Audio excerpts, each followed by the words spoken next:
Yo, Tripolar Bear here. We're going to talk about 7 steps for you to get good gear and have a bunch of fun in this league, because I think this is one of the best leagues. This is going to be just one money-making method and one way to gear up your character super fast.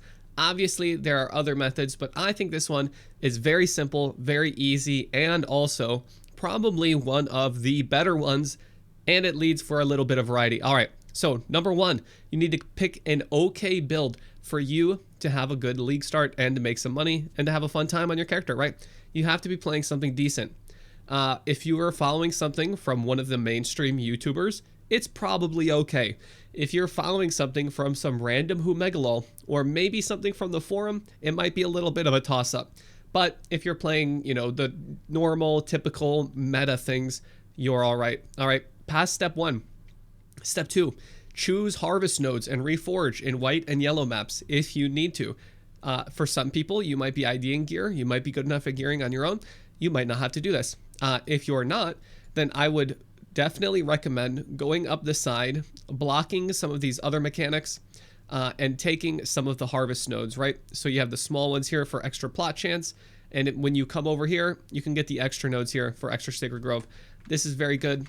Because you can just reforge all of your gear to have a bunch of life and a bunch of resistance, and then you're all ready for red maps, no matter what build you're on. You really need just a bunch of life and res, right? Then you're going to do Expedition and Stream of Consciousness. Stream of Consciousness makes it so you can't use Scarabs. When you're poor, you don't have Scarabs. So this is great because then you only get the upside of 50% more base chance to contain extra content. That's fantastic when you're blocking all of the things that you don't want to encounter and when you're leaving the things that you do, right? So I recommend that you block almost every single thing other than Expedition, and when you're done with it, Harvest as well, other than Deli Mirrors, if you don't mind doing those. Right, I'm leaving Expeditions, Legions, Breaches because I want to pick up the rings, and obviously Deli Beers. I'm blocking all the other things. If you don't want to do the exact same things I am, that's totally fine. Man, this is your league. This is your tree. Block the not fun stuff and leave the fun stuff, because this league is all about you, all right? Pleasure yourself with some very fun activities this league, all right? Treat yourself. Use your blue and red sentinels literally every map, no matter what stage of this you're on, by the way. Sentinels are busted. So, if you're asking, how do I run Expedition? Well, here we go. We're going to do an example Expedition, right? Expedition is one of the better money makers this league, absolutely so. And that is because it can give you a lot of currency. It can give you some items. If you're a little bit into gambling, you could do a little gambling as well. Personally, I think the best thing about Expedition, and this is just generally held as so, is Expedition has a lot of currency, right? You get a lot of gumball currency because the main draw of Expedition is doing Tujin. To do Tujin, it's really easy. We'll go over that later too. And I'll show an example logbook later as well. But let's go ahead and just find the Expedition here so I can show you a really easy example. See, we got lucky here. We found a Tujin. It doesn't matter which one you find. If you find a Gwenin, that's fine.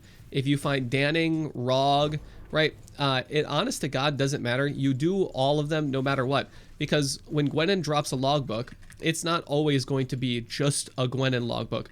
There's a chance there's going to be Black Scythe on there, which is a Tujin logbook. Or there's a chance that it drops as Knights of the Sun, which is a Danning logbook. Now, you see this, right? There's lots of words on your screen. I hate reading, so this is what I do. I look for the word logbook. Do I see logbook? Do I see logbook anywhere, right? And when you have a bunch of nodes on your Atlas tree for Expedition, you get a bunch of extra words, which can kind of make it a little more confusing, right? I don't see the word logbook anywhere, so I just start clicking for quantity. The most important part for doing Expedition in your maps is look for the word logbook, then look for the word quantity, then get literally every single big skull. That's it. All right. And then obviously, don't click fire if you're fire damage, right? There's going to be immunities. Those are highlighted in yellow. Thank you, GGG. Right? Just don't click the immunity that you can't do, right? If you're a fire damage build, don't click immune to fire damage, right? Now let these pop. If you can, if you've got a decent enough build, juice these up with your sentinels. It's huge, right? I'm going to juice them with my red sentinel, then I'm going to juice them with my blue sentinel. I'm going to pop my Vuln molten shell, and I'm just going to start leaving this nice burning ground everywhere. And you see we've got one logbook that's like 40, 50C right there. We're going to get some reroll currency, some exotic coinage, right? Those are about 5C each right there. If you can't do them juice with your sentinels, don't bother, dude.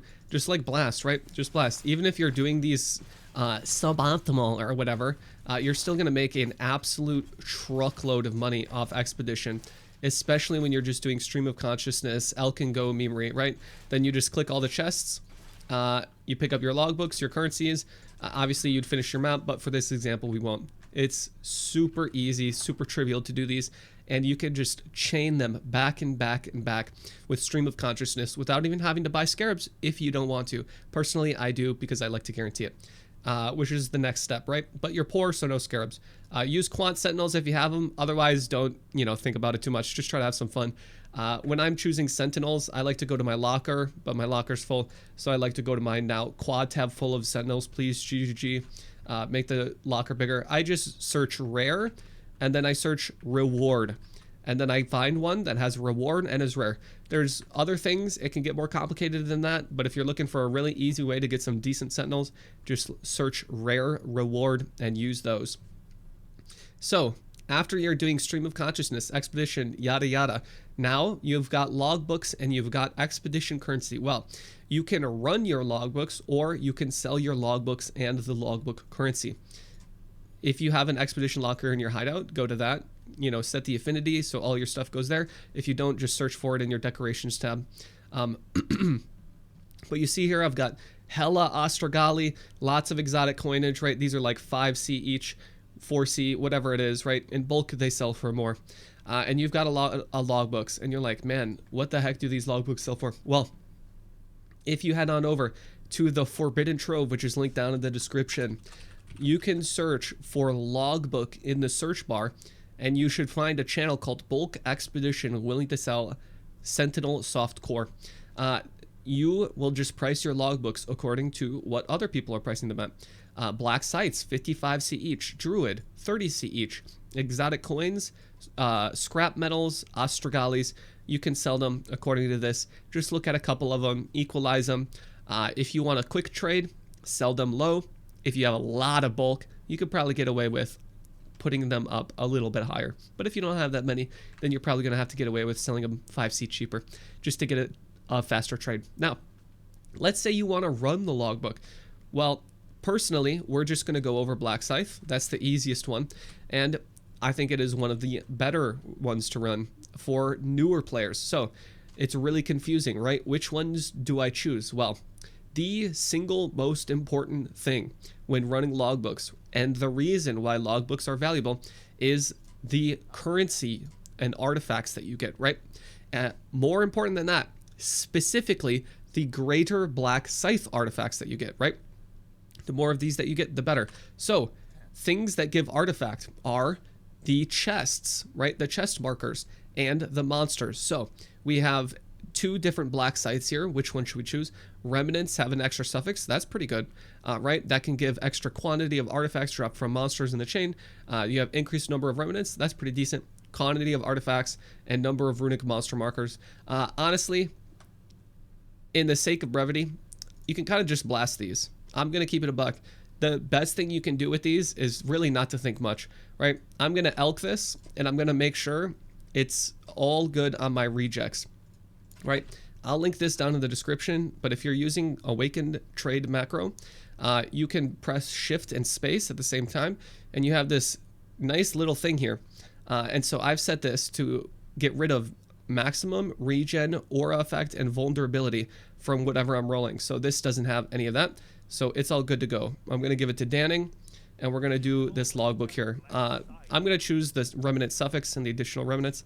Otherwise, the artifact monsters is pretty good because, artifacts are the main point and the big draw here. This is the only reason you do logbooks.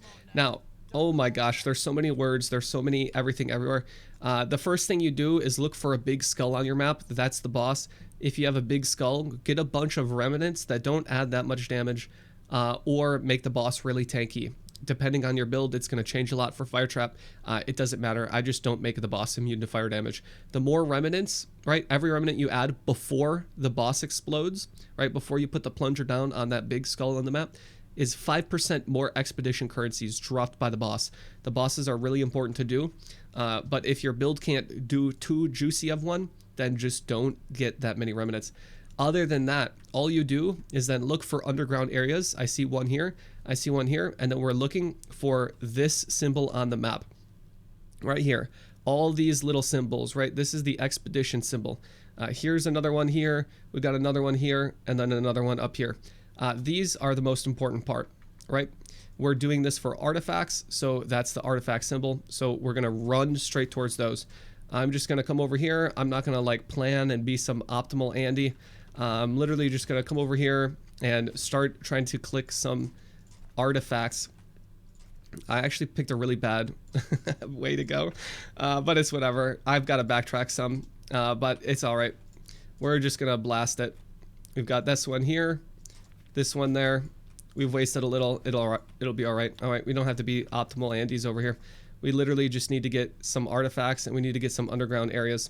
Just make sure, if your build can't handle them, that you're not picking up too many remnants. You can actually ignore remnants while you're doing this, so long as there's no boss, and you'll be totally all right. This is a really bad one, but it's okay. It'll be all right. This is a shitty layout, and I didn't do it that good. But now you just go through, you click the artifact chests, and that's about the gist of it. Honestly, if I was trying to do this properly, I wouldn't have come down to this area where I had to backtrack, but it is what it is. I just wanted to do a no-take video, right, where I don't have to edit, and we can get back to blasting. You see here, it's going to blow this, and now when I click this chest, we're going to get artifacts. Look at those little artifacts that come up, right? We got 100 graders, we got some other things, we get some grand sides when you're killing these. Click a chest, and I get more artifacts. That is all we're looking to do here. And we click the underground areas, because the underground areas are sometimes going to have like 2, 3, maybe even 4 artifact chests, among other random chests. So they're very, very good, right? We have currency, deli, random stuff. Sometimes you'll get an exalt from your logbook. Sometimes you're going to get absolutely nothing. It's just the way it goes. But the main thing here is, honestly, just artifacts. Sometimes you get some stack decks too, which is actually really good. Let's make sure that wasn't a badge of the Brotherhood. Nope. Wow. So you just go through the rest of the map, clicking the artifact chests. If you had a boss for Tujin, it's going to be Varana. Varana is not terribly difficult. She's just a little bit of a pain in the butt. But hey, it's not too bad if you have some evasion rating.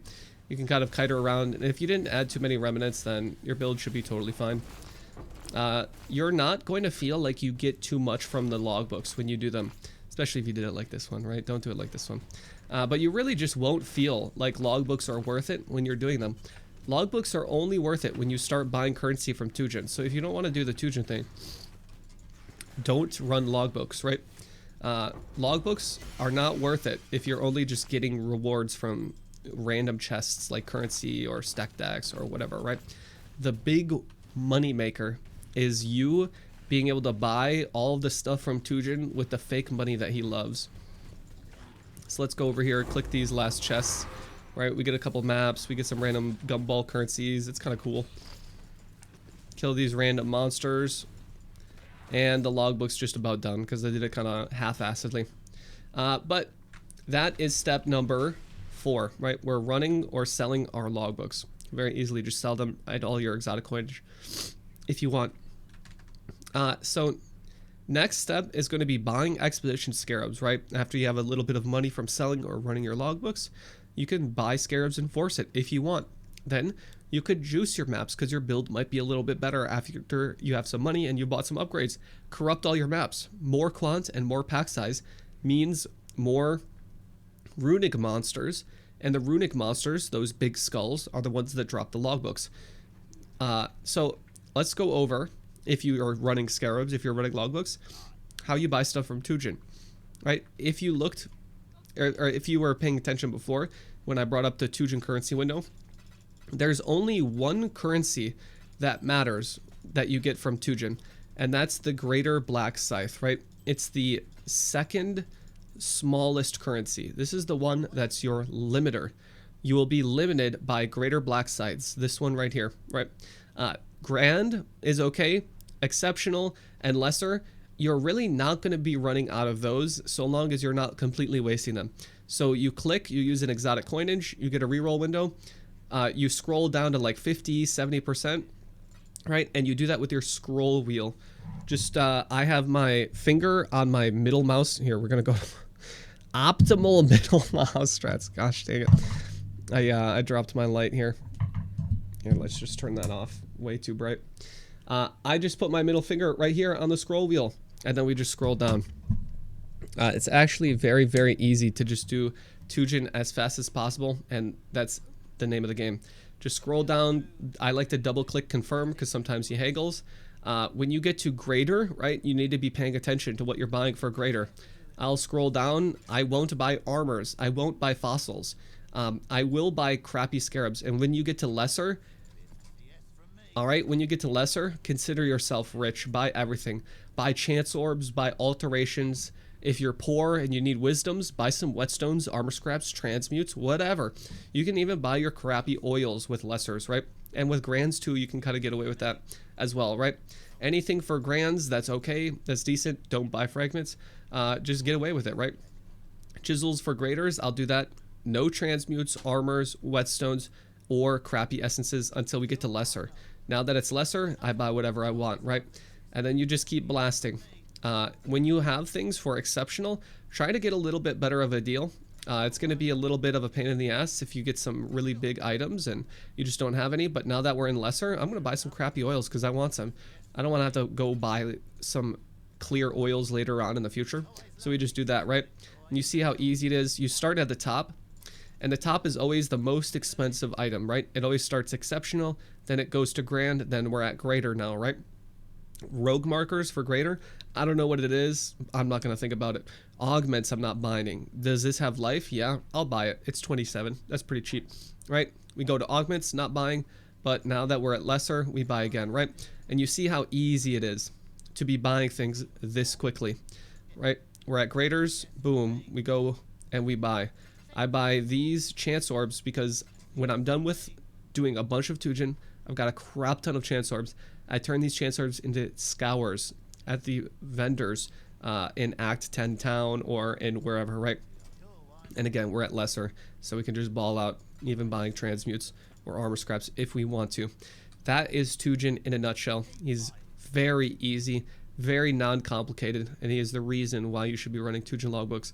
You could do Rog, you could do Gwenin. Danning is a more complicated Tujin cycle where you run Danning logbooks because of Danning's refresh window, giving you discounted Tujin currencies and logbooks sometimes, right? But then you have to be able to fight the Danning boss, which is a little more tricky. That's Tujin in a nutshell, though. The very last step here, before we rinse and repeat, where you just start raking in a bunch of money, is going to be combinating some OP gear. If you watched yesterday's video, you saw that I combinated a really good scepter. It was actually pretty easy. You just take a +1/+1, and you make him have a baby, and you hope that baby is a +1/+1, right? You get a +2 scepter. Then you do some veiled shenanigans. You do some removing of mods. If you want to know how exactly, go check out that video. I did the same with this amulet. I took dot multi, a +1 level of fire skills. One of these had a veiled life already on it. I got lucky that kept, so I didn't have to craft life at the end, and I made a nice little pretty baby. I'm going to be doing a lot of this today with getting triple tier 1 resistance just in every slot. I'm going to try to do it with some suppression as well. I have some other combinating things here that I'm hoping to do. And sometimes you get a little bit lucky when you're combinating, right? I took a 2 tier 1 resistance ring and another 2 tier 1 resistance, right? I had double T1 res. I slammed them together, hoping I'd get one ring that had 3 tier 1 suffixes, right, for resistance, right? It's just res all the way down the bottom, right? Bing, bing, bing. And wouldn't you know, Mr. Broadcaster hit a power charge along with triple T1 resistances. Isn't that beautiful? Sometimes you get lucky, sometimes you get unlucky, but more often than not, it's going to be more than worth your time to be combinating some nutty things. Try to focus on just getting suffixes, just getting prefixes, Or if you want a big gamble, you can try to go for some combination of those. But combinating is OP as hell. Guys, I can't say this enough. Combinating is OP. Do it, okay? Do it.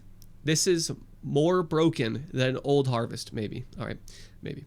This is more broken than Old Harvest. I believe this. You can get stupid gear. Don't sell them. Use them. Have fun. Make some dumbass items. Dude, this is insane. The amount of stuff you can get on items is actually wild. The combinating you could do. Have some fun. Talk with your friends. Talk with their guildies. Join my guild. Right? Get some ideas. Blast them together and have some fun. All right? Anyways, this is how you make money. Get good gear. Have fun. And like and subscribe to the YouTube. All right? Catch me on twitch.tv/trypolarbear. I'll see you guys there. Peace out, homies.